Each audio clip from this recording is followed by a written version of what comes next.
Hello, my name is Daniel Scuria-Herman, and today I'll be speaking on the topic of intelligence, and not just the obvious stuff. So to get it out of the way, yes, I am technically intelligent, even though I hate saying it that way, at least academically.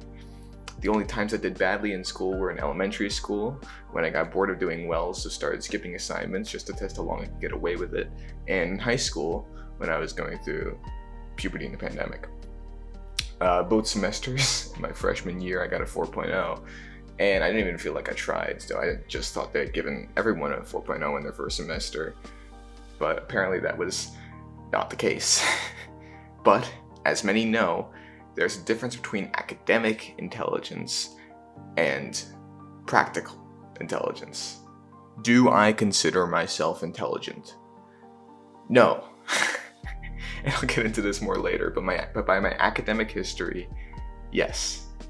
However, and it took me quite a while to realize this, which only emphasizes my lack of intelligence, school teaches very little in the way of skills that you'd actually need in life.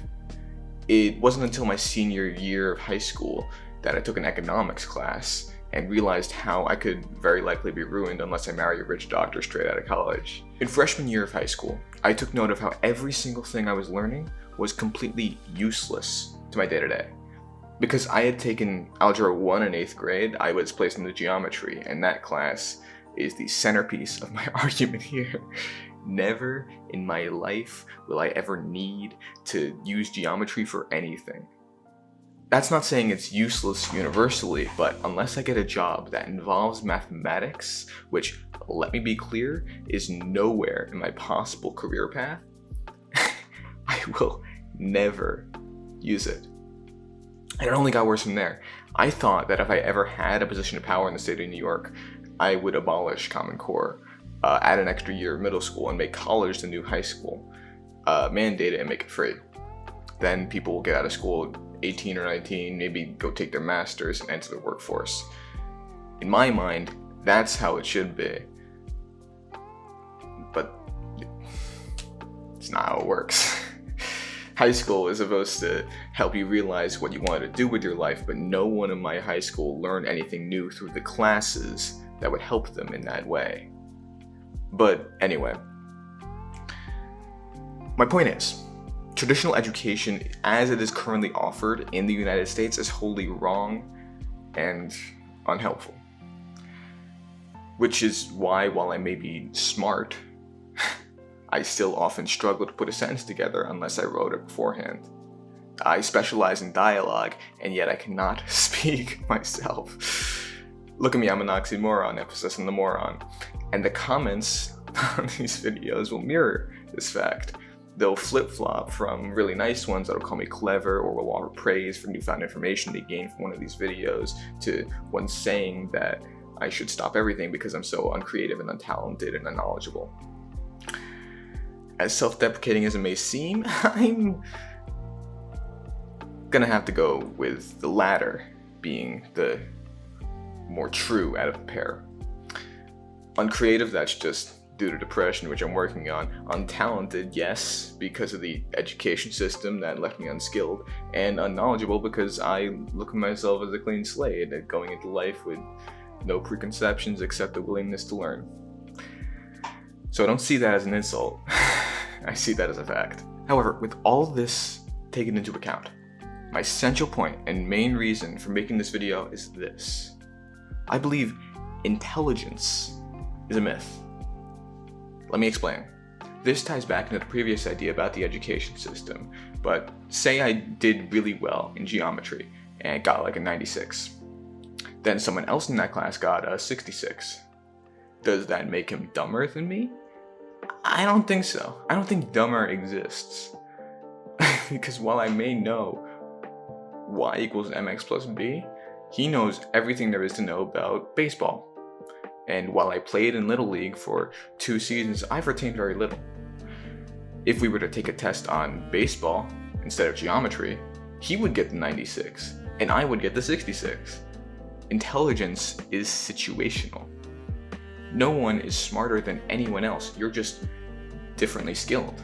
The way I look at it is you have a certain amount of neural capacity, brain space. I can be really good at dialogue and playwriting and walking backwards, but all that takes up space in my brain. Whereas someone else who doesn't know what a quotation mark is, misspells Shakespeare and has to stop and turn 90 degrees anytime they have to go left or right, can be great at a multitude of other things because they have the space in their brains allotted for that. Again, I did great in school, but I can barely hold a conversation normally. I don't know how to tie my shoes correctly, and I've been using chopsticks wrong for most of my life.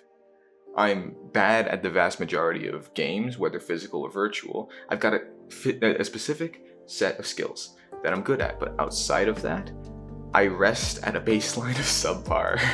And you see this all the time with celebrities who are praised for their abilities.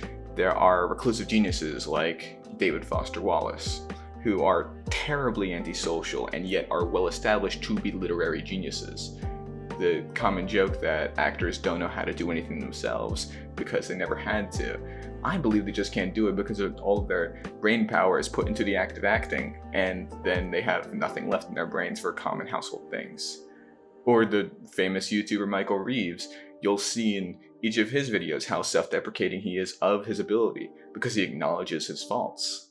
So I got this Wiimote steering wheel off of eBay. Now, I'm not good enough at electronics to make a Wiimote talk directly to these thumb things, but if we slip some software, some coding in between the two, I'm pretty sure I can make it work. Now, some people would call that compensating for my crippling lack of electronics engineering skills using computer programming. And I would also call it that. That's exactly what I'm doing. Hey kid, you wanna learn some Python? He isn't an expert mad scientist. He messes up a lot and his work takes time. The latter of which is very well known. He's not this unrealistic expectation, he's human. And you'll see in his videos how even though most people think he's a genius, he didn't do great in school, and most of his timed practical applications of his work fail. None of that, in my opinion, is an insult to him, his ability, or his work. I believe it just makes us human. And this idea of intelligence, of IQ and EQ, is just driving us apart. You can't measure intelligence with quotients because we're all equally intelligent. We just have different things we're good at. Do with that what you will. Of course, I still think I'm not that smart, even if I just said that I should be as smart as everyone else. But just because everyone has this equal amount of intelligence, you could still optimize it better. I see a lot of people in comment sections of people doing really impressive things, being self-deprecating and saying how they can't even walk to school or something, when those same people probably have a game that they're an expert in, or they study social media trends, or they're an expert in the trivia of a specific creator. You overlook your own skills in favor of this self-deprecation just because it's easier to wallow in despair over your lack of ability. You are able, you just defined how. And then going back to that optimization, you could still get smarter, so to speak. You could still learn new things. You aren't stuck with just the things you know. You can keep growing as an individual. For every comment that says I'm horrible at making videos, you're right. I'm not good at this.